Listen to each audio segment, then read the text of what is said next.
Oh my gosh, tell me about that. It says sinner. So That's the perfect one for there because, when you're what would you be doing where your neck would be? I don't know.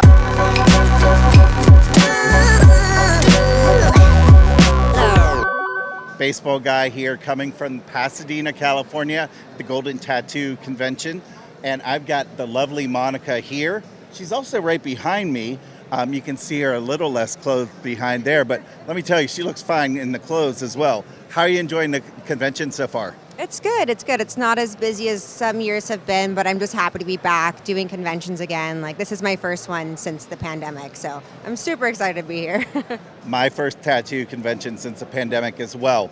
Got a lot of great pieces here, and I'm trying to figure out, okay, which one do I want to start? I do want to start with your right arm. So you mentioned that this is a cover-up piece. Yeah. Tell me about what you had behind that, and then what you've got here to cover it up. So I had like a broken mirror, makeup, like a lipstick tube, roses, everything, because I was like really girly. I mean, I'm still into makeup and everything, but I got it when I was like freshly 18. And now I started covering it up with more like evil kind of darker pieces that kind of fit more of who I am now as an adult. But it is going to branch out into my entire arm, like my whole arm. But it's been a work in progress. The artist is Abrams. He's out in Philly, like right outside Philly. So I traveled there to go get tattooed by him. So it is also really hard to get like appointments with him because I have to travel across the country. And where do you live? I live in downtown Los Angeles.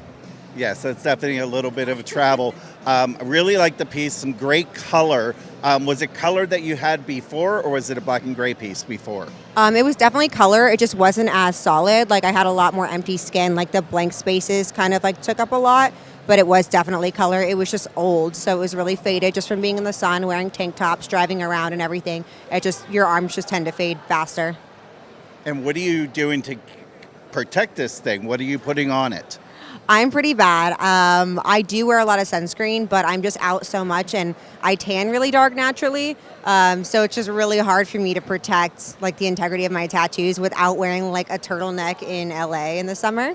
But that's all I can really do is try to wear as much sunscreen as possible and wear like long sleeves when I can, especially in the car, because like the sun peering in from the window can make a big difference. Absolutely. And that's one thing some people often don't remember or pay attention to is that the tanning and the sun you get while driving can really make a difference. Oh, yeah. And let's talk about the left arm here because this is the arm that's when you're driving is at risk. And this is just amazing. Tell me about your little log cabin scene over here. Yeah, this I got all of it done, most of it done in like the outline in one session. It was like really thought out. But it was like always my dream to like live in a log cabin in the woods. Like I grew up in Georgia in a little Victorian house in the mountains. So that kind of I needed this reminder. Like I live in a big city. I live in the heart of it. Like I've always lived in different cities. I've been all over, but this is just kind of a reminder of like long-term goals. This is where I want to be, like peaceful, serene. And then because this one is always in the sun, this one's my arms just in general a lot darker on this side than that side. So I do take a lot more precaution, like putting my hair over it and just like trying to protect it when I can in the car, for sure. Yeah, not too many log cabins in Los Angeles, but we definitely want to make sure that stays protected. Right below the stream, though, is like a great skull. Tell me about the lower part of this piece. So I'm a huge Harry Potter fan, and originally when I got this, I wanted like the dark mark that the Death Eaters have, and it was supposed to have like a snake coming out of it, but the guy who did it was not very good, and I was really young. So we just kind of reworked it, and that's what we're going to do on this arm to cover up this with a better artist, more solid. But that was originally like the idea for that. So then when I worked on the whole piece, I was like, okay, just try to make it work within what you have and like just make it kind of flow. Like, how do you make a skull flow with a log cabin? But I think he did a really good job. And who was it that did that piece? His name is Jace Cogburn. He's in, I guess he's in Sherman, Texas. He's like right on the border of like Oklahoma. And he was just someone that I used to hang out with all the time and go on motorcycle trips with and stuff when I lived in Texas for a while. But he did a lot. He did my back.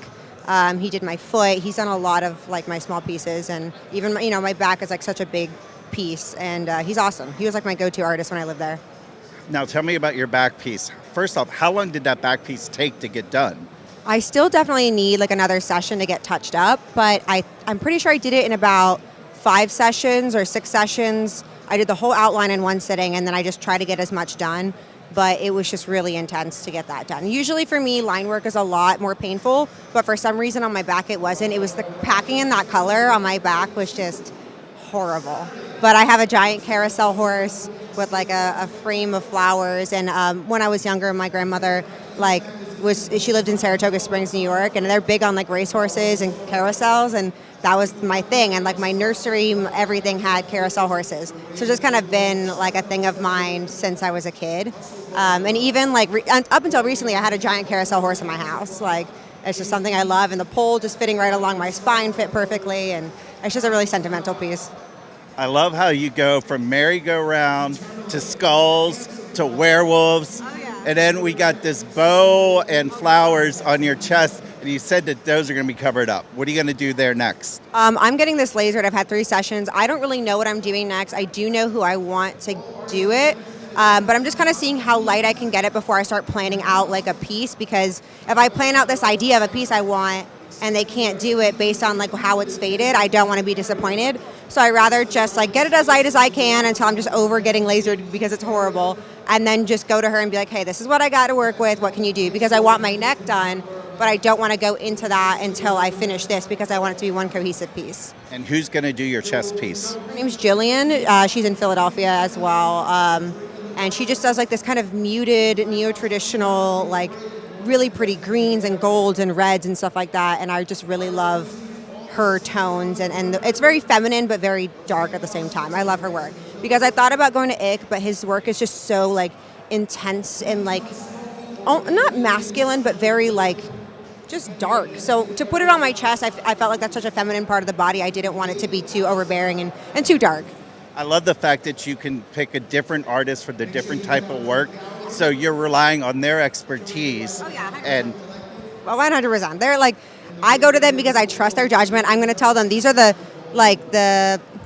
components that I want, and just work with that and do what you want, and I trust what you come up with. And that's usually what they prefer. They don't want, I want exactly this, copy this, and just put your spin on it. It's like, no, here's my idea, have a field day, like do what you want.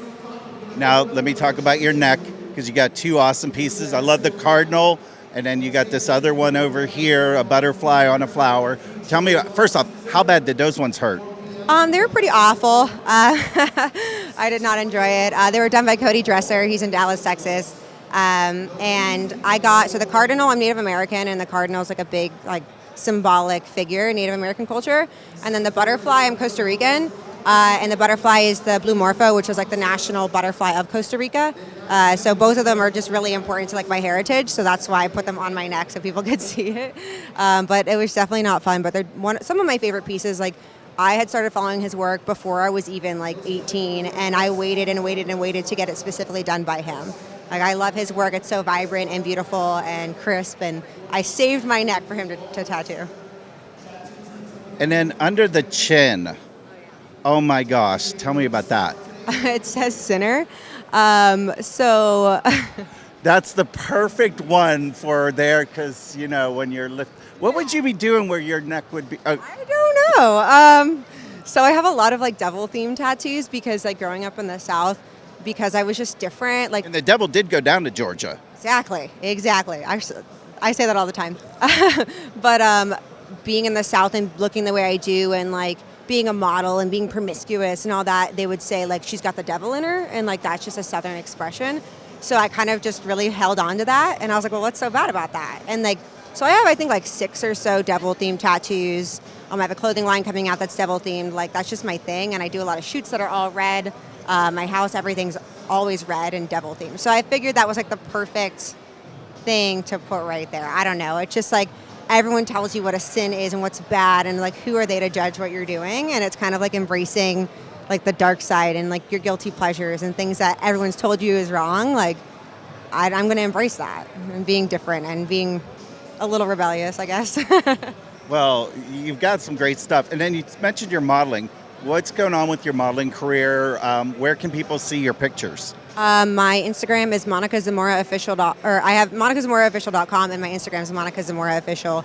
But I've been modeling for almost 10 years. I started doing catalog and stuff when I was younger, clothing lines, and kind of when I got tattooed, branched out into the modeling, like tattoo alternative modeling world. I've just worked really hard on that. I've worked a lot with Inked Magazine as far as like doing conventions and doing events for them. I host tattoo expos. I've hosted the Dallas Tattoo Expo the last 2 years I had it. I host events. Like just I've always just been involved in the tattoo world. Like my first job was a front desk person at like a tattoo shop. Like I've always just been in the industry, and I've worked for aftercare companies and stuff like that. And I just love this industry. So like modeling and tattooing just kind of went hand in hand. And I like always wanted to be a tattooer, and I was like, I can't do it, but I can at least still be in this world. But I do everything from like fashion to, you know, clothing lines to commercial. I've done music videos and everything. So just, it's my passion. Awesome. Well, we want to thank you for your time here today. Please check out her clothing line, check out her modeling, and just check her out. I mean, she is wow. And the tattoos are definitely wow as well. I really appreciated chatting with you.